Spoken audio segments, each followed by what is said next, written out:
बारिश की रात थी। गांव की जमीन की मिट्टी से उठती बूंदों की गंध हवा में तैर रही थी और अंधेरे में लिपटी वीरान हवेली की खिड़कियां झूल रही थीं, जैसे कोई बेजान चीख अंदर से बाहर आने की कोशिश कर रही हो।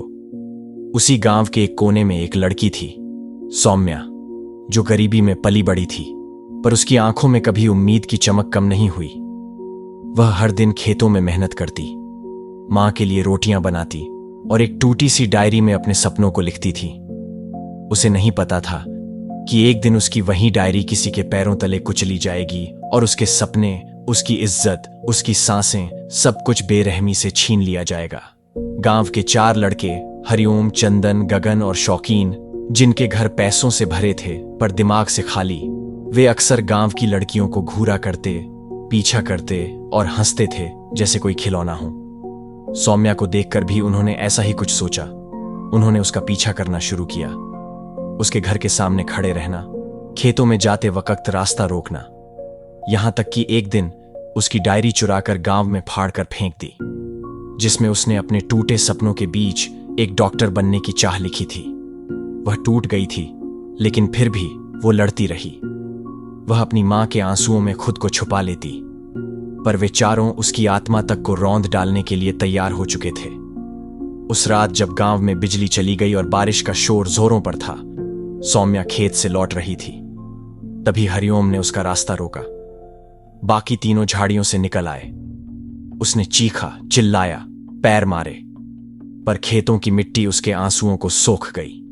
उन्होंने उसे घसीटकर उसी वीरान हवेली में ले जाकर उसके कपड़े फाड़े, उसकी आत्मा को चीर डाला और उसकी इज्जत के टुकड़ों को अपने गंदे पैरों से मसलते रहे।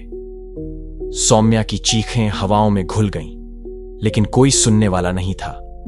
जब वे चारों थक गए तो उसके जलते शरीर को मिट्टी के तेल से भिगोकर आग लगा दी।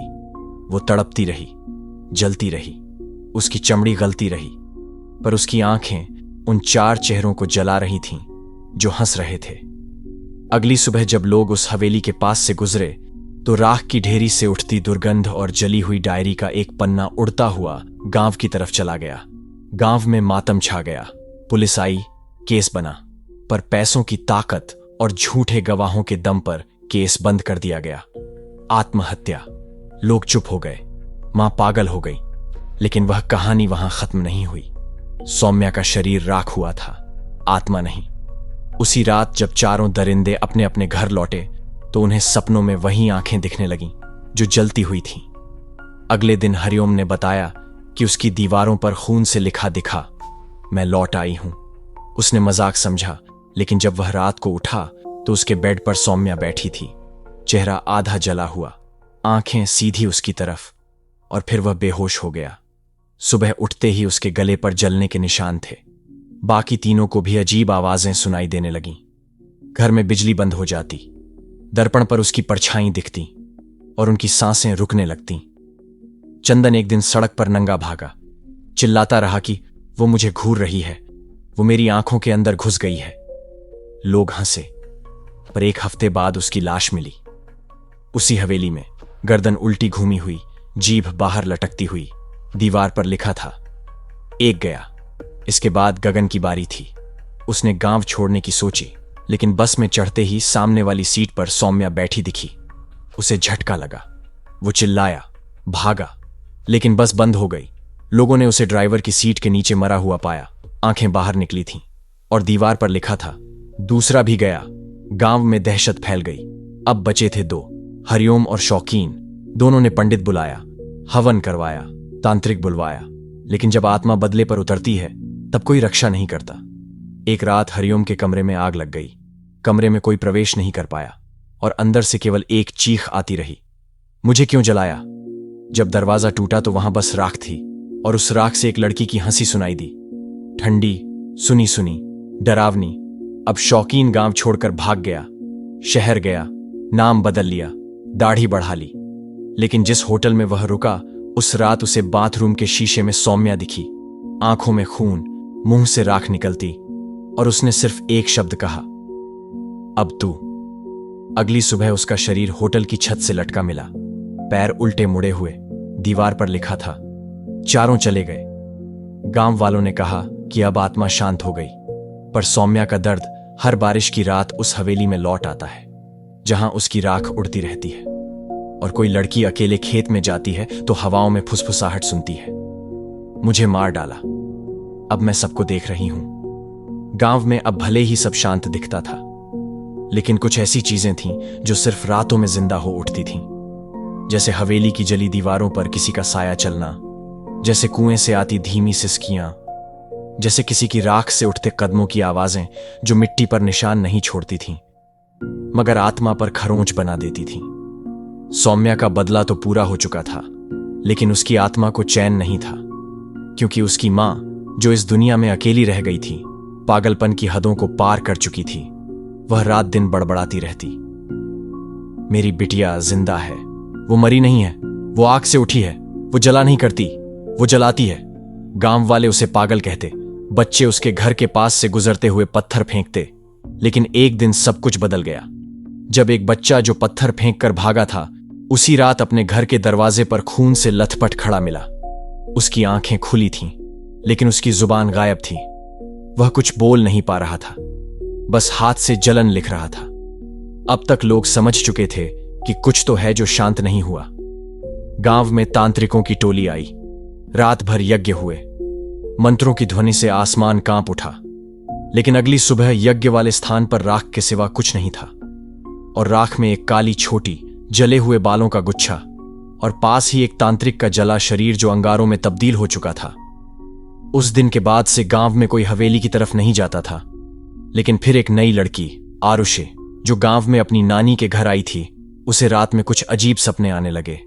वह सपने में एक लड़की को देखती, आधा जला चेहरा, आंखों से राख गिरती हुई, जो सिर्फ एक ही बात कहती, वो 4 तो गए, लेकिन दुनिया में ऐसे और भी हैं जिनसे मेरा हिसाब बाकी है। आरुषि ने यह बात अपनी नानी को बताई, लेकिन नानी ने डांट कर चुप करा दिया।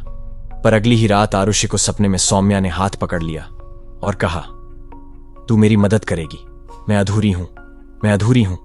आरुषि की आंख खुली तो उसकी हथेली जली हुई थी, जैसे किसी ने सच में कसकर पकड़ा हो। अब आरुषि को समझ में आ गया कि यह कोई सपना नहीं, कोई आत्मा उसे बुला रही है, उससे कुछ चाह रही है। उसने गांव के पुराने रिकॉर्ड खंगाले, कुछ पेपर कटिंग्स निकाली और सौम्या के केस की पूरी जानकारी जुटाई। मगर जब उसने देखा कि वो 4 लड़के तो मारे जा चुके हैं, तो सवाल यह था, अब किससे बदला? उसे एक दिन सौम्या की डायरी की जली हुई आखिरी पंक्ति मिली, अगर मैं मर गई तो भी मेरे जैसे और कितनी सौम्याएं इस गांव में होंगी, मुझे नहीं पता।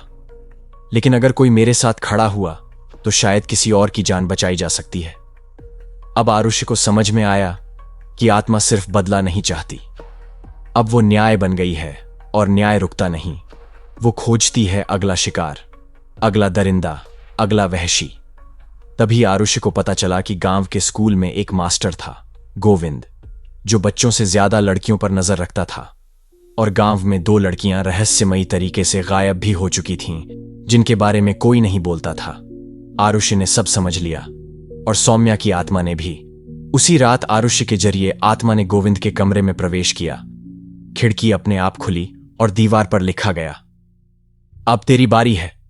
गोविंद डर के मारे चिल्लाया, लेकिन जब उसने शीशे में खुद को देखा तो पीछे सौम्या खड़ी थी, चेहरा जला हुआ, आंखें जलती हुई, और उसने उसकी गर्दन पर हाथ रखा।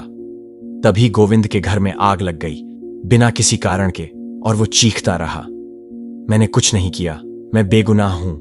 लेकिन आत्मा को सब पता होता है।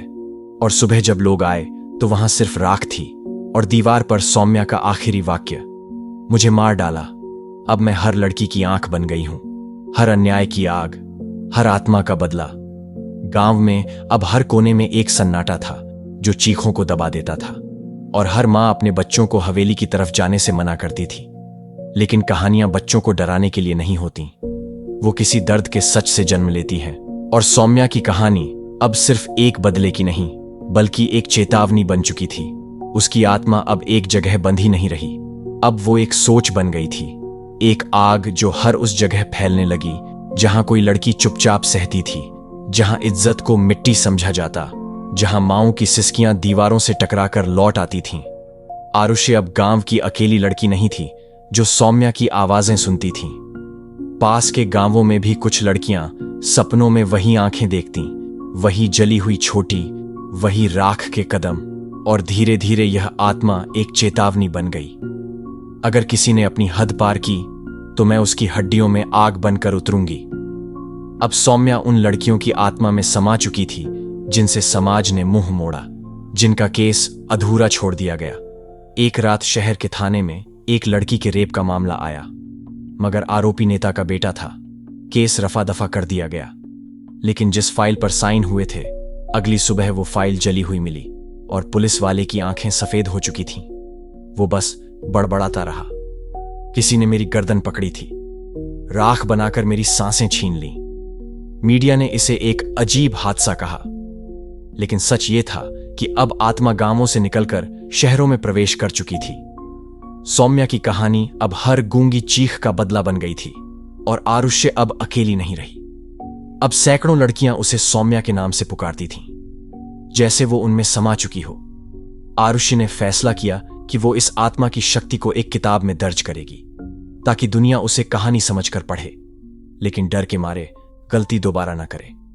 पर जब उसने किताब का पहला पन्ना लिखा, मुझे मार डाला, तो कलम खुद रुक गई और पन्ने पर खून के छींटे पड़े, जैसे आत्मा ने खुद लिखा हो। और तभी बत्ती गुल हो गई, खिड़की अपने आप खुली और एक धीमी फुसफुसाहट आई। कहानी अभी खत्म नहीं हुई। आरुषि ने उस दिन के बाद कभी डायरी नहीं खोली, क्योंकि उसकी आंखों में सौम्या का चेहरा बस चुका था। जला हुआ मगर शांत नहीं, राख हुआ मगर बुझा नहीं। और जब उसने आखिरी बार अपनी खिड़की से बाहर झांका था, तो देखा था हवाओं में उड़ता हुआ एक लाल दुपट्टा, जो उसी हवेली की ओर जा रहा था जहां से कभी सौम्या की चीखों ने उसे पुकारा था। उसने गांव छोड़ दिया, पर आत्मा नहीं। आत्माएं कहीं जाती नहीं, बस अपनी अगली जरूरत तक इंतजार करती हैं। और इस बार सौम्या को